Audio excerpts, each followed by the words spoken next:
આરોગ્ય સાથે રમત અને મંતવ્ય ન્યૂઝ આ પર્દાફાશ કરી રહ્યો છે, કારણ કે જે પ્રમાણે તમારા લોકોના સ્વાસ્થ્ય સાથે જે ભેળસેળિયાઓ જે રમત કરી રહ્યા છે, જેના લીધે તમારું સ્વાસ્થ્ય બગડી રહ્યું છે, ત્યારે આવા ભેળસેળિયાઓને ખુલ્લા પાડવાની જે મુહિમ છે તે મંતવ્ય ન્યૂઝે ઉપાડી છે. આપણી સાથે ગેસ્ટ જોડાઈ ગયા છે, જેઓ પાસેથી આપણે માહિતીઓ મેળવીશું કે કેવા પ્રકારના જે ભેળસેળથી તમારા શરીરને નુકસાન થાય, અને સાથે સાથે વિશ્લેષક પણ આપણી સાથે છે કે કેવા પ્રકારના જે કાયદાની છટકબારીઓ શોધીને ભ્રષ્ટાચારી અધિકારીઓ છે અને જે મિલીભગત કરતા જે લોકો છે તે આમાંથી છટકબારી શોધી લેતા છે. પરંતુ સૌ પ્રથમ આપણે એ જણાવી દઈએ કે ગુલાબ તેલની અંદર ભુજમાંથી પક્ષીનું પીછું મળ્યું છે, અને આ એક ગંભીર બાબત, કારણ કે મોટી કંપની જે છે અને સાથે સાથે જ આ મોટી કંપનીના આ પ્રમાણે ગુણવત્તાની સાથે છેડછાડ સામે આવી છે, અને આ જે ગુલાબ તેલ જે છે તેની અંદર પીછું મળવું અને સાથે જ લોકોના સ્વાસ્થ્ય સાથે છેડા થાય તેવી ગંભીર ઘટનાઓ છે તે સામે આવી રહી છે. જે પ્રમાણે આ ગંભીર ઘટનાઓ અને સાથે વંદા નીકળવા, જીવાત નીકળવી, તેનાથી પણ નુકસાન છે તે લોકોને થઈ રહ્યું છે. આપણી સાથે રીનાબેન બ્રહ્મભટ્ટ છે, વિશ્લેષક છે અને સારા પત્રકાર, સાથે સાથે ડૉક્ટર વિપુલ ચાવડા, રુદ્રાક્ષ હોસ્પિટલ, અને તેઓ પણ ડર્મોલોજિસ્ટ, અને સાથે શરીરમાં ક્યાં ક્યાં નુકસાન થઈ શકે છે આ ભેળસેળથી. ડૉક્ટર ધ્રુવી અસનાની આપણી સાથે ડર્મોલોજિસ્ટ છે, તેઓ પાસેથી આપણે જાણીશું કે કેવા પ્રકારની સમસ્યા જે છે તે લોકોને થઈ શકે છે. ભેળસેળ આ એક વસ્તુ એવી છે જે મિશ્રિત વસ્તુ, એટલે કે જે સારીની અંદર ખરાબ વસ્તુ મિક્સ કરવી. ડૉક્ટર વિપુલ, આપણી પાસે જાણવા માંગીશું કે ખરાબ તેલ જો આપણે વાપરીએ અથવા મિશ્રિત તેલ, વનસ્પતિ મિશ્રિત તેલ વાપરીએ તો કેટલું નુકસાન થઈ શકે છે?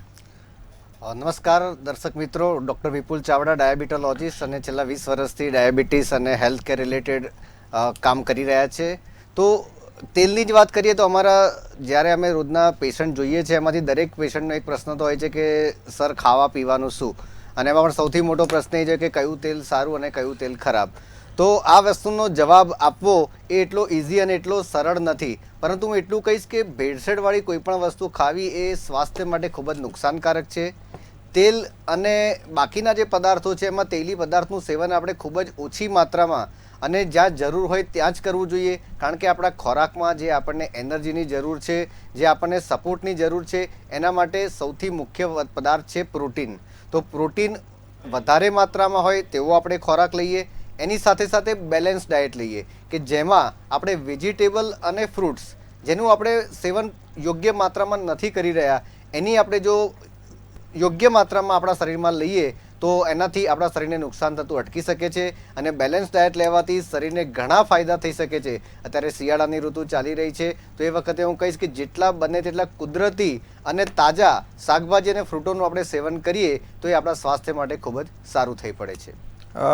વિપુલ સાહેબ, એ પણ જણાવશો, કારણ કે જે પ્રમાણે પેકિંગ ફૂડ આપણે ખાઈ રહ્યા છીએ, કારણ કે અત્યારે તાજી વસ્તુ મળવી મુશ્કેલ છે, પરંતુ ભેળસેળ કરતા જે લોકો છે તેઓ કેમિકલનો પણ ઉપયોગ વધારી રહ્યા છે. એ ફ્રૂટ મોટા કરવા માટે હોય, ફ્રૂટને વધારે પકાવવા માટેના હોય, તેના લીધે શરીરના કયા કયા પાર્ટ્સ જે છે તેને નુકસાન થઈ શકે છે. અત્યારે આપણા ત્યાં જે ફાસ્ટ ફૂડનું કલ્ચર છે, વચ્ચે મેં એક સરસ પોસ્ટ કરી હતી કે ફાસ્ટ ફૂડનું જેણે નામકરણ કર્યું છે બહુ મોટો માર્કેટિંગ ગેમિક્સ છે, કારણ કે એકચ્યુઅલી ફેટ ફૂડ છે, FATFOOD છે, FAST નથી, એટલે ફાસ્ટ ફૂડ નથી, એ ફેટ ફૂડ છે જે આપણને મોટા બનાવી રહ્યું છે.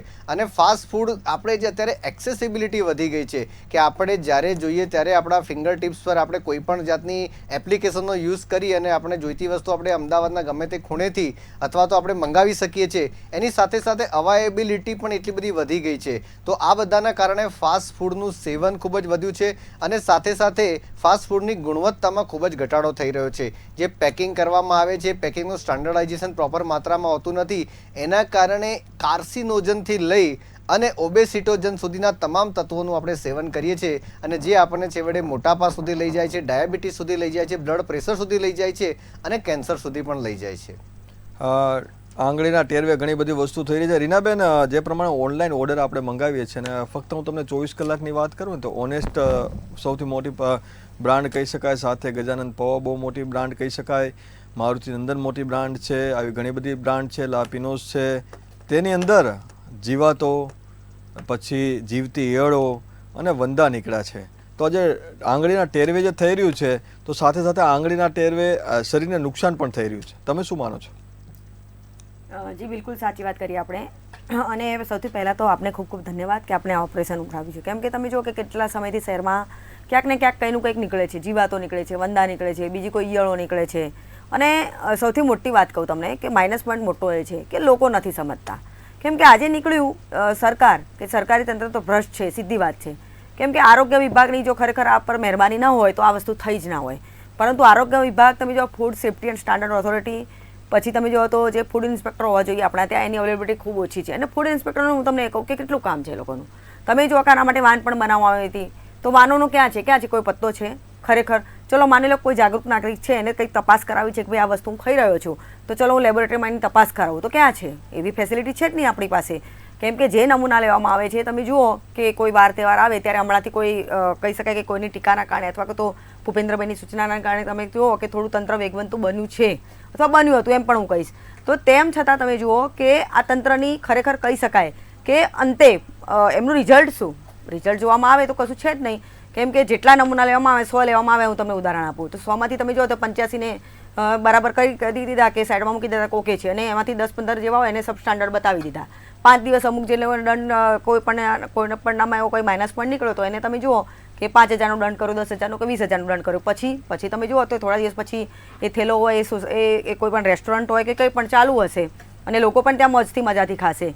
એટલે એવું નથી કે સરકારી તંત્રનો દોષ 100% છે, કારણ કે ત્યાં ભ્રષ્ટાચારના હાથ લાંબા છે, મિલીભગત છે, સેટિંગ્સ છે. પરંતુ મીરભાઈ બીજી વસ્તુ એ છે કે ત્યાં મુખ્ય મુદ્દો એ છે કે લોકો પણ આરોગ્ય છે. અરે ભાઈ આજે તમને પકડાયું છે કે અહીંયા ભાઈ આ નીકળ્યું છે કે તમે જુઓ કે ગત વર્ષની વાત કરું કે જે એક મીઠાઈમાં મોટું નામ છે, તો એ કંપની એની પોતાની ફેક્ટરી નારોલમાં હતી, તો ત્યાંના ફોટા લેવામાં આવ્યા તો એટલી ગંદકી હતી તમે જુઓ તો, અને બહુ કહી શકાય કે રીચ વિસ્તારમાં હોય છે અને સારી પબ્લિક પણ એની મીઠાઈ લાવતી હોય છે. તેમ છતાં તમે જુઓ કે આજે ધમધોકાટ ચાલે જ છે. એટલે આમાં સરકારી તંત્રની સાથે સાથે પ્રજા અને એક અધિકારી ગણ એ બધા જ કહી શકાય કે આખો જે ત્રિકોણ રચાયેલો છે, એના કારણે તમે જુઓ કે આજે આપણે કંઈ પણ જે રિઝલ્ટ મળવું જોઈએ નથી મળી શકતું. બીજી વસ્તુ તમને કહું કે તમે જે ફૂડ સેફ્ટી માટે વાત કરી, ખરેખર કે આપણા ત્યાં ચૂંટણીઓ આવે છે, હવે તમે જો લોકસભાની આવશે, પરંતુ કોઈ પણ પાર્ટી પાસે એજન્ડા નથી કે શુદ્ધ હવા પાણીને ખોરાક અમે આપીશું. કેમ કે લોકોને પડી જ નથી, લોકોને ગુમરાહ કરવામાં આવે છે. વિકાસના નામે આપણે વિકાસ શબ્દને જે છે બ્રિજ, રોડ, રસ્તા સાથે જોડી દીધો છે કે વિકાસ એટલે રોડ રસ્તા ન હોય, માનવીનો વિકાસ હોય કોઈ જગ્યાએ કોઈ ઉલ્લેખ છે જ નહીં. એટલે આપણને અશુદ્ધ ખોરાક મળે છે. તમે જો કે પેપરમાં હમણાં થોડા સમય પહેલાં પણ આંકડા હતા, ડૉક્ટર સાહેબને ખ્યાલ હશે કે પ્રદૂષણથી કેટલા લોકોના મોત થયા છે અને શ્વાસની પણ એટલી બીમારી વધી રહી છે. પરંતુ આપણે ક્યાં કોઈક વસ્તુ વિચારવા માગીએ છીએ કે કંઈ કરવા પણ નથી માગતા. એમાં પબ્લિકની પણ એટલી કહી શકાય કે બે જવાબદાર છે અને લોકો પણ જાગૃત નથી. જો લોકો જાગૃત હોય તો ખરેખર લોકોએ સામે ચાલીને કહેવું છે કે ભાઈ અમારા આરોગ્ય ખૂબ જ પ્રમાણમાં બગડી રહ્યું છે, તો ખરેખર અમારે બીજા મુદ્દા તમે નહીં આપો તો ચાલશે, અમારે અમદાવાદને શાંઘાઈ કે સિંગાપુર નથી બનાવવું, પરંતુ અમને શુદ્ધ હવા પાણીને ખોરાક આપો. એવું કોણ બોલશે? કોઈ નહીં બોલે. તમે જે આ ખરેખર ઓપરેશન ચલાવ્યું છે એમાં તમે જો કે કેટલા લોકો પ્રતિસાદ આપે છે. કેમ કે લોકોને ખુદને જ નથી પડી. એમનું આરોગ્ય બગડવું તો બગડશે, પરંતુ એ લોકો બર્ગર ખાશે. બીજી એક વાતનો ઉલ્લેખ કરી દઉં કે ખરેખર જો ત્રાસવાદી હુમલાઓથી અથવા તો અકસ્માતોથી કે કોઈ પણ રીતે જે મોત થાય એના કરતાં બર્ગર અને પીઝા ખાઈને વધુ લોકો મરે છે. એટલે આ આંકડાઓ છે આજના યુવાધન માટે ખૂબ જ મહત્ત્વના છે કે જે લોકો આંગળીના ટેરોએ 2 મિનિટમાં ઓર્ડરો કરી દે છે. અને કહી શકાય કે આપણી આજુબાજુ તમે જુઓ કે સ્વિગી, ઝોમેટો રોડ પર કહી શકાય કે આખો દિવસ લગભગ થેલા લઈને ફરતા હોય છે. અને બીજી કે અત્યારે આપણે સવાર સાંજ ભોજન લેતા હતા મીરભાઈ, એક આપણી પેટર્ન હતી, લાઈફ પેટર્ન કે ભાઈ ચલો સવારે આપણે બ્રેકફાસ્ટ કર્યો, 12 વાગે લંચ કર્યું, સાંજે ચા અથવા રાત્રે ડિનર. અત્યારે એવું રહ્યું જ નથી. તમે બપોરે ખાધું, પાછા મિત્રો ભેગા થયા, 2 વાગે ફરી હેવી એકદમ, જેમાં મેંદો હશે, ચીઝ હશે કે પનીર હશે, અને ઉપરથી કોઈ કેમિકલ પણ હશે. હાજીનો મોટો આવે છે, ઘણા બધા કેમિકલ છે જે મને કદાચ નામ યાદ નથી. એ બધા કેમિકલ ખોરાક હોય છે. અને એની સાથે ચીઝ અને પનીર કે લગભગ ચીઝ જે હોય છે એ 150-200 રૂપિયા કિલો મળતું હોય છે, 200-250ની આસપાસ. અને ઓરિજિનલ તો કહી શકાય કે ઘણું મોંઘું પડતું હોય છે. તો પનીર પણ આ જ ભાવે મળે છે. અને બેફામપણે કહી શકાય કે આ નકલી ચીજ પનીર વેચાય છે અને લોકો હસે ખાય પણ છે. ડૉક્ટર ધ્રુવી, જે પ્રમાણે લોકો હેલ્થ કોન્શિયસની વાતો કરે છે, ડાયટ પ્લાન બનાવે છે, એટલે કે મને તો એવું લાગે કે દેખાડા કરતા ને એવું લાગે છે કે પહેલાં કરે તો હું બી કરીશ. પરંતુ ફેટવાળી જે વસ્તુ છે એ કેટલી નુકસાનકારક છે, અને જે ડાયટ પ્લાન જે બનાવવો જોઈએ, સારો ડાયટ પ્લાન કેવો હોઈ શકે, ફેટથી પહેલાં તો કેટલું નુકસાન થાય છે? So thank you. હું ડૉક્ટર ધ્રુવી હસનાની છું. આઈ એમ અ ડાયાબિટોલોજિસ્ટ. અમારી ઇન્સ્ટિટ્યૂટ છે રુદ્રાક્ષ ઇન્સ્ટિટ્યૂટ ઓફ મેડિકલ સાયન્સીસ, અને આ first 5 days of the new year જે હોય એમાં બહુ જ બધા લોકો આવે કે જે એકદમ એન્થુઝિયાસ્ટિક હોય કે આ ન્યૂ યરમાં મારું રિઝોલ્યુશન છે કે એકદમ ફિટ થઈ જાઉં. પણ અગર તમે સમજવા જાઓ કે ફિટનેસ શું છે, હેલ્ધી ડાયટ શું છે, તો એ આપણા પાસે એક આખી ફિટ ઇન્ડિયા મૂવમેન્ટ છે. આપણા honourable prime minister Shri Narendra Modi sir એ એવું પ્રોપગેટ કરે છે કે તમે જેટલી નેચરલ વસ્તુઓ કરશો, જેટલું સરસ સ્લીપ હાઇજીન ફોલો કરશો, જેટલી સરસ એક્સરસાઇઝ અને રોજિંદા એક્ટિવિટીમાં ફિઝિકલ એક્ટિવિટી અને ફિઝિકલ એક્સરસાઇઝીસનો ઉમેરો કરશો, એ બધું જ તમારા હેલ્થને વધારે સારી રીતના કન્ટ્રીબ્યુટ કરશે. તમારો ક્વેશ્ચન બહુ જ ઇમ્પોર્ટન્ટ છે કે ભાઈ ફેટથી કેટલું નુકસાન. તો હવે સૌથી પહેલાં આપણે અહીંયા બધા જ જેટલા જણા આ એપિસોડ જોઈ રહ્યા છે અને જેટલા જણા આપણે અહીંયા પેનલમાં બેઠા છે, આપણે બધાએ પણ એ જોવાનું કે આપણા બોડીમાં, આપણે બધા સાઉથ ઇસ્ટ એશિયન્સ છે અને આપણા બધાના જ બોડીમાં પ્રીડોમિનન્ટલી ફેટ સેલ્સ એટલા બધા હોય છે કે જે આપણને પ્રીડિસ્પોઝ કરે છે અને આપણને બધા જ ઇન્સ્યુલિન રેઝિસ્ટન્સવાળા મેટાબોલિક ડિસઓર્ડર્સ જેમ કે ડાયાબિટીસ છે, હાઇપરટેન્શન છે, કાર્ડિયોવેસ્ક્યુલર રિસ્ક છે, આથરોસ્ક્લેરોટિક એટલે કોરોનરી આર્ટરીને ડેમેજ કરનારા આ બધા જ ડિઝીઝીસ ઉપજે છે because of deranged insulin resistance, because of bad metabolism in our body, જે આપણે મેક્ઝિમમ ફાસ્ટ ફૂડ અને ફેટવાળું ફૂડ ખાવાથી થાય છે. અગેન તમારો પ્રશ્ન એ છે કે હેલ્ધી ડાયટ એટલે શું? હવે ડાયટ શબ્દ એક મિસનોમર છે. જ્યારે બી આપણે કોકને એવું સમજાવીએ કે તમારે ડાયટ કરવાનું છે, તો ડાયટ કરવાનો મતલબ એવું ને કે ભૂખ્યા રહેવાનું. અ હેલ્ધી ડાયટ એટલે એવું ડાયટ કે જેમાં સમતુલ આહાર હોય, જેમાં પરફેક્ટ માત્રામાં પ્રોટીન્સ. ડૉક્ટર વિપુલ ચાવડા સરે હમણાં જ જણાવ્યું કે પ્રોટીન તમારા બંધારણના ન્યુટ્રિયન્ટ્સ છે અને that is what is most necessary. એની સાથે સાથે એસેન્શિયલ ફેટ્સ બી ઇમ્પોર્ટન્ટ છે. એવું નહીં કે ફેટ ફક્ત ખરાબ વસ્તુ છે, પણ essential fats are also important. એની સાથે સમતુલ આહારમાં તમારા બોડીના પ્રમાણસરમાં કાર્બોહાઈડ્રેટ, ફાઈબર અને વિટામિન્સ અને મિનરલ્સ એટલે ફ્રૂટ્સ, વેજીટેબલ્સ, ડ્રાય ફ્રૂટ્સ, એ બધી વસ્તુ બી સમતુલ આહારમાં. Again let me emphasise on this point કે બેલેન્સ્ડ માત્રામાં આ બધી જ વસ્તુ બધા જ માટે ઇમ્પોર્ટન્ટ છે. પણ એ તમને કેવી રીતે ખબર પડશે કે બેલેન્સ્ડ માત્રા આપના માટે શું? સો ઓલવેઝ તમારા ન્યુટ્રિશનિસ્ટ પાસે જાઓ જે રજિસ્ટર્ડ ન્યુટ્રિશનિસ્ટ છે, કે પછી આપના ફિઝિશિયન પાસે જાઓ, કે પછી એક ડાયાબિટોલોજિસ્ટ પાસે જાઓ અગર આપને કોઈ બી પ્રી ડાયાબિટીસ કે ઓબેસિટી જેવી કન્ડિશન છે તો. અને ઓલવેઝ એક ગાઈડેડ ઓપિનિયન, એક ગાઈડેડ આન્સર્સ લઈને પછી આપના માટે શું, મારા માટે જે સારું હોય આપના માટે ન હોય, આપના માટે જે હોય આપના પેરેન્ટ્સ માટે ના હોય, અને એક બાળક માટે, એક જેરિયાટ્રિક વૃદ્ધ માણસ માટે it must be all different. એટલે the answer for your question is કે yes, all fats are not bad. એવા હેલ્ધી ફેટ્સ હોય કે જે તમને ડ્રાયફ્રૂટ્સમાંથી મળે. એક બેલેન્સ ડાયટ એ બધા માટે જરૂરી આહાર છે, પણ દરેક માટે એ બેલેન્સ ડાયટનું સપ્રમાણ prescription should come from a registered nutrition or a physician or a diabetologist જે ક્વોલિફાઈડ માણસ છે.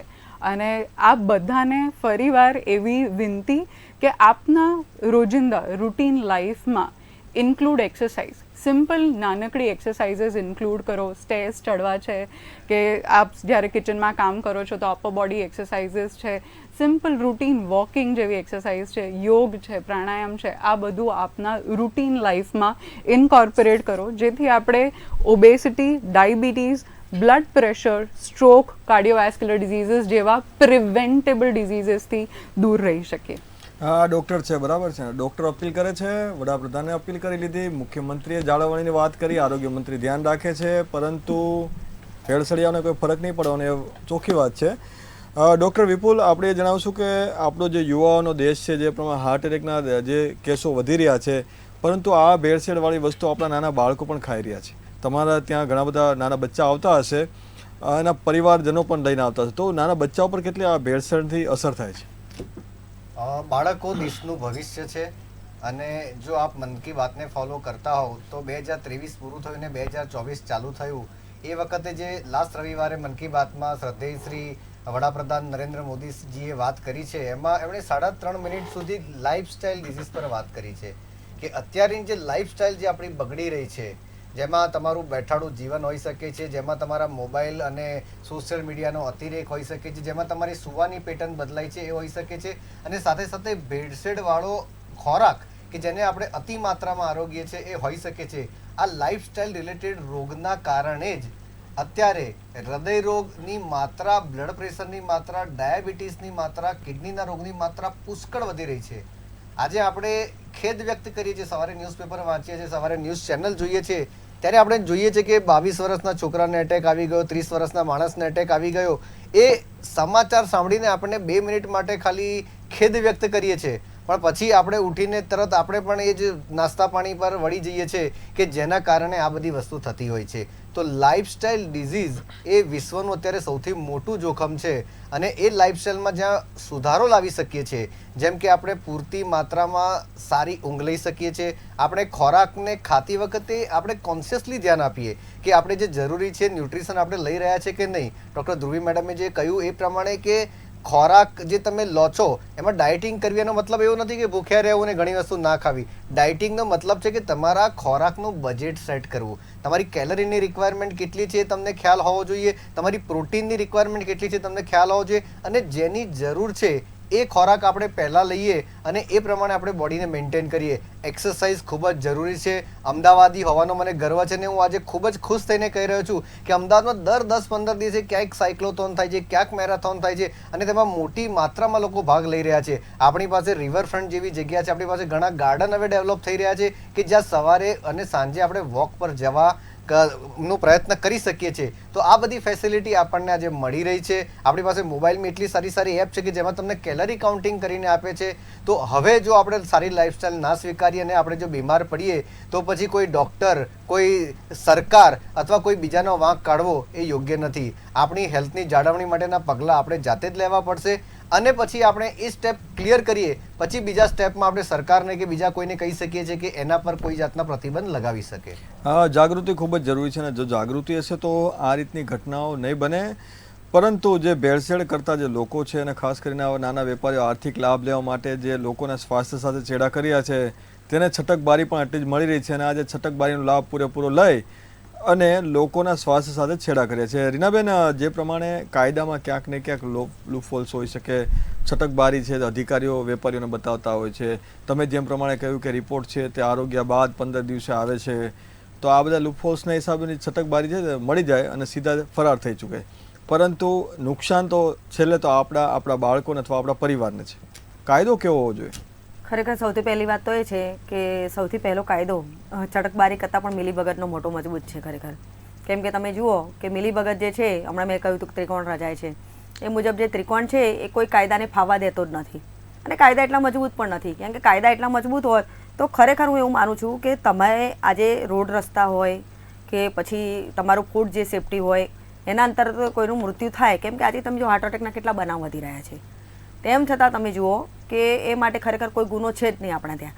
બાકી ખરેખર તમારે સજા કરવી હોય અને ખરેખર ચુસ્તમાં ચુસ્ત કહી શકાય કે આવા લોકો પર એક નિયંત્રણ લાદવું હોય સ્ટ્રિક્ટલી, તો તમે ખરેખર સાપરાધ મનુષ્યવધની કોલમ ઉમેરી શકો છો કે ભાઈ એવા કડક કાયદા હોવા જોઈએ કે તમારો અથવા ધંધો રોજગાર જ બંધ થઈ જાય, તમને ખરેખર પરમિટ જ ના મળવી જોઈએ, જેમ ડૉક્ટરી વ્યવસાયમાં હોય છે એમ.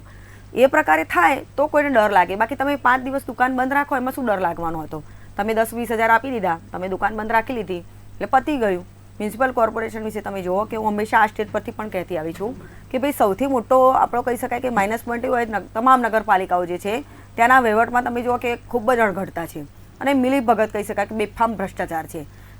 રોડના કામ હોય, રસ્તાના કામો હોય કે બ્રિજોના કામ હોય કે પછી તમે જો કે આરોગ્ય વિભાગનું કામ હોય, બધી જગ્યાએ તમે જુઓ કે મોટાભાગે લોકોને નિરાશા જ હાથ લાગે છે. હવે મોદીજીની વાત કરવામાં આવે તો મીરભાઈ એક સીધી વાત છે કે મોદીજી ઉપરથી છેક નીચે સુધી તો નજર નહીં રાખે ને, બધે તો હાથ પકડવા નહીં આવે ને, તો તમારી જવાબદારી જે છે નક્કી થયેલી તમે શું કરો છો? સીધી વાત છે, સીધાને ખુલ્લા આક્ષેપો છે ને હું ક્યાં કરું, કેમ કે પેપરમાં પણ આવે છે, જે આવે છે અહેવાલો કહે છે, પછી હું કહી રહી છું. એટલે તેમ છતાં તમે જુઓ કે કહી શકાય કે કોને એવી કડક સજા થઈ? એક દુકાનદાર મને બતાવો કે એના પર કડક સજા થઈ અને એણે જે કર્યું ભેળસેળ. બાકી અન્યથા તમે જુઓ કે જે તેલ હોય છે એ પણ 300 કમ્પાઉન્ડ એના મિનિમમ હોય છે, એ પછી વાપરવાનું હોતું નથી, એ આગળ આપી દેવાનો છે જે ફ્યુલ માટે. તેમ છતાં કોઈ આપવા આગળ આવતું નથી કોઈ, એટલે 10-15% માંડ કહી શકાય કે એકઠું થયેલું છે. નાના વિષયના પણ અહેવાલ આવી ગયા હતા. એટલે તેમ છતાં આ જે તેલ છે એ ડૉક્ટર સાહેબને ખ્યાલ હશે કે વધુમાં વધુ જે 300 કમ્પાઉન્ડ પછીનું હોય શું અસર કરે છે, એનાથી કેન્સર થાય છે સીધું જ.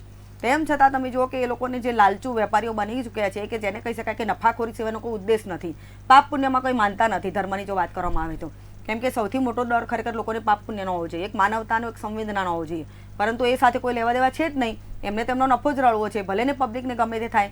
અને મેં ખુદ એ વાત સાંભળેલી છે કે દૂધ આપણે પીએ કે ચલો આપણે એમ સમજીએ કે ભાઈ દૂધ એક પૌષ્ટિક વસ્તુ છે, એને ડાયટમાં સામેલ કરીને એક ગ્લાસ બાળકને પીવડાવીએ અથવા આપણે પીએ, પરંતુ દૂધમાં તમે જો કે યુરિયા કેમિકલ ખાસ ભેળવવામાં આવે છે ફેટ લાવવા માટે. અને આ વાત મેં દુકાનદાર પાસેથી ખુદ એ સાંભળી હતી કે જે યુરિયા ખાતર ના નાખે તો ફેટ આવતું જ નથી. એટલે હવે આપણે જે દૂધ પીએ છીએ ખરેખર એમાં તમે જુઓ કે ખરેખર આપણે ખાતર પીએ છીએ, આ પ્રકારનું કેમિકલ વાળું પીએ છીએ કે દૂધ પીએ છીએ, એટલે આપણને ફાયદા કરતાં નુકસાન જ મળવાનું છે. પરંતુ કહી શકાય કે ખરેખર આપણને આમાંથી બચાવશે કોણ? કારણ કે કોઈ એવો હાથ લાગતો જ નથી કે જે આગળ આવીને આપણને બચાવે. કારણ કે બધે ભ્રષ્ટાચારની જે સરકારે પોતે મોદીજી આપણને કહી શકાય કે ઘણીવાર વાયદા કર્યા છે, ઝીરો ટોલરન્સની નીતિ અપનાવવામાં આવી છે, પરંતુ કોઈ ફાયદો થાય એમ છે નહીં. કારણ કે લોકોની લાલચ એટલી કહી શકાય કે બળવત્તર છે કે લાલચ આગળ કહી શકાય કે બીજા કોઈ જ વસ્તુનો કોઈ કાયદો અથવા તો એની કોઈ કહી શકાય કે ચાલતું નથી. તો જે પ્રમાણે ભેળસેળિયાઓ તો કામગીરી કરી રહ્યા છે પોતાના આર્થિક નફા માટે, ડૉક્ટર ધ્રુવી એ જાણવું છું કે ડૉક્ટરને ભગવાન જ ગણવામાં આવે છે, કોઈ ટિપ્સ આપો કે જેનાથી લોકો છે જો આરોગ્ય પણ લીધું છે તો એમાંથી થોડી તેને રાહત રહે, એવી કોઈ એક્સરસાઇઝ છે અથવા કોઈ ડાયટ પ્લાન છે જેનાથી લોકો આ પ્રમાણે ભેળસેળની સામે પ્રતિરોધક પોતાની બોડીને બનાવી શકે? સો નંબર 1, થેન્ક યુ. આ બહુ ઇમ્પોર્ટન્ટ ક્વેશ્ચન છે અને આપણે બધા જ જાણતા અજાણતા ક્યારેક ફાસ્ટ ફૂડ ખાઈએ જ છે, ક્યારેક અડલ્ટરન્ટવાળું ફૂડ લેતા જ હોઈશું. આપણા બધા જ માટે ઇમ્પોર્ટન્ટ એવું હોય છે કે આપણે આપણી રોગપ્રતિકારક શક્તિને સારી રીતે જાળવી રાખીએ. હવે એને કેવી રીતે સારી રીતે જાળવી રાખવાની? તો અગેન વેરી સિમ્પલ થિંગ્સ. બને એટલું ઘરનું ખાવાનું, બને એટલું અનપ્રોસેસ્ડ ફૂડ ખાવાનો પ્રયત્ન કરીએ, બને એટલા environmentally safe organic fruits, vegetables as well as dry fruits ખાવાની કોશિશ કરીએ. સેકન્ડ, એની સાથે સાથે જ જેમ મેં કહ્યું એમ ફિઝિકલ એક્ટિવિટી કરવાનો પ્રયત્ન કરીએ. વોકિંગને, જોગિંગને, યોગને આપણા ડેલી રૂટીનમાં ઇન્ક્લુડ કરવાનો પ્રયત્ન કરીએ. થર્ડ, બહુ ઇમ્પોર્ટન્ટ વાત છે જે આપણે સૌ અત્યારે ટેકનોલોજીના સોશિયલ મીડિયાના જમાનામાં ફોલો નથી કરી શકતા, એ છે સારી ઊંઘની ક્વોલિટી.